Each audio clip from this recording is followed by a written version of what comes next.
Agora eu vou entrar dentro da ferramenta mesmo, que é o case que eu vim apresentar para vocês.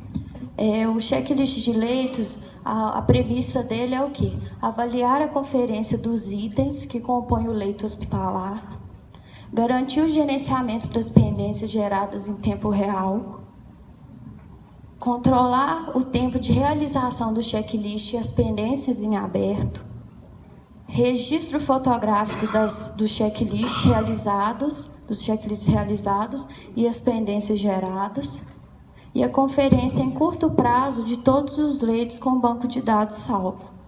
Porque como que a gente fazia em todos os anos, né? A camareira ela tem um formulário onde ela anota a entrada, saída e se tem alguma não conformidade. Mas aí eu passo esse formulário para o Excel. Aí entra na correria do dia a dia. Que dia que eu pego o banco de dados da semana anterior, do mês anterior, e vou avaliar se aquelas pendências foram fechadas? Eu, enquanto gestora, eu tenho condição de avaliar 252 leitos diários? Não tenho. Então, quem que tem que dar esse dado para a gente? É a operação. A gente tem que munir a operação de conteúdo, de treinamento, que eles estão lá. Então, qual que é a atividade das camareiras hoje? Além da forração do leito, elas utilizam um tablet, elas têm um checklist que a gente definiu em conjunto com a Comissão de Segurança do Paciente, com a CCIH, quais são os itens de inconformidades ou conformidades que eu posso entregar um leito hospitalar. E é nessa premissa desse checklist que a gente vem trabalhando. Então, a gente quer que o quê? O leito tenha o mínimo de risco para o paciente.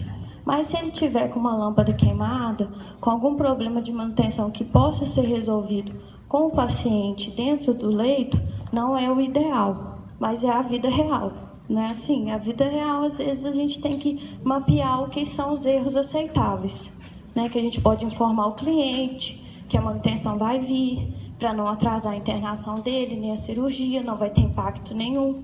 Tudo é comunicação, né, Rose? Se a gente fala antes... Isso é questão de comunicação. A Rose é uma colega nossa que sempre fala isso comigo. Janaína, se avisar antes, a pessoa se programa. Ela entende. Agora, se ela pega de surpresa, ela começa o quê? Criticar. Um monte de Sinai assim, um monte de Sinai assado. O melhor hospital da cidade. Então, a gente tem que também mostrar para eles como a gente trabalha, a vida real. E, claro, a gente quer entregar um quarto sem pendência, é o 100% do checklist. A gente quer chegar lá. A gente tem que subir nos degraus até chegar no nosso ideal.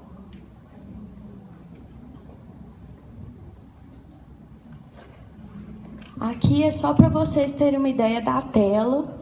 Este é o dashboard que a ferramenta produz, né? Ele é atualizado, você faz o seu login e fica atualizando. Então, eu consegui aqui, se não me engano, os números em pequeno do verde aqui, vocês conseguem ver? Para me ajudar?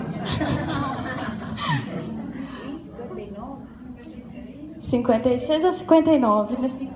59, vamos pôr 59. Em um mês, a gente já conseguiu executar 59% dos checklists dos nossos leitos da instituição. Então, a gente está mapeando quais são os problemas dos nossos leitos. O que antes era digitado, talvez perdendo energia, digitando e tabulando aquele monte de dado para chegar em lugar nenhum, agora a gente está sabendo, em tempo real, com um prazo curto de 30 dias, a gente alcançar esse número que é quase 60% da instituição. Coisa que antes a gente idealizava. A empresa é a Voice Technology, que está até com o stand aqui fora. O Ivan está aqui fazendo a filmagem, está aqui me dando um apoio.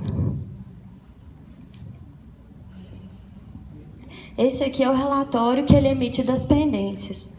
Então, tudo que a camareira considerar do que foi acordado entre a segurança do paciente, a CCH e a hotelaria, se está desacordo, ela vai gerar as pendências. Aqui ficou pequenininho porque a gente põe imagem, né? Mas só para vocês terem um exemplo. O Monte Sinai, a gente sempre achou que a demora de liberação do leito era devido à troca de lâmpada. Demorava, que era manutenção. Sempre a gente tem uma premissa de colocar a culpa na manutenção, né? Então a gente acaba sendo, muitas vezes a manutenção está no nosso escopo, outra vez é parceiro, mas eles acabam levando a fama, né, de muitas vezes de não ser a causa raiz da falha. Então a gente, nesse período aqui, a maioria desse checklist que não teve 100% foi devido à falta da cadeira do papai, porque a gente padronizou, a instituição padronizou a cadeira do papai como sendo um mobiliário pertencente do quarto, só que é uma cadeira que dá muita manutenção. Ela fura, o sistema de abaixamento dela agarra. Então a gente foi vendo que a gente não tinha um preposto.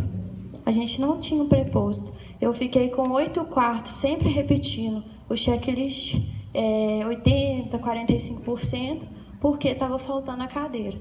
E aí convenci o nosso diretor do Canguçu a comprar. Aí ele sempre assim, 8 que você precisa, eu te dou 8. Não dá nenhum a mais. Eu falo, doutor, eu vou te provar que eu preciso de pelo menos 2. Aí quando eu abri a ferramenta para ele, assim, eu acho que as coisas abrem, né? Que eles veem que a gente não está fazendo para gastar, para desperdiçar, né? Não é para poder falar, que eles pensam assim, eles querem trabalhar tranquilos.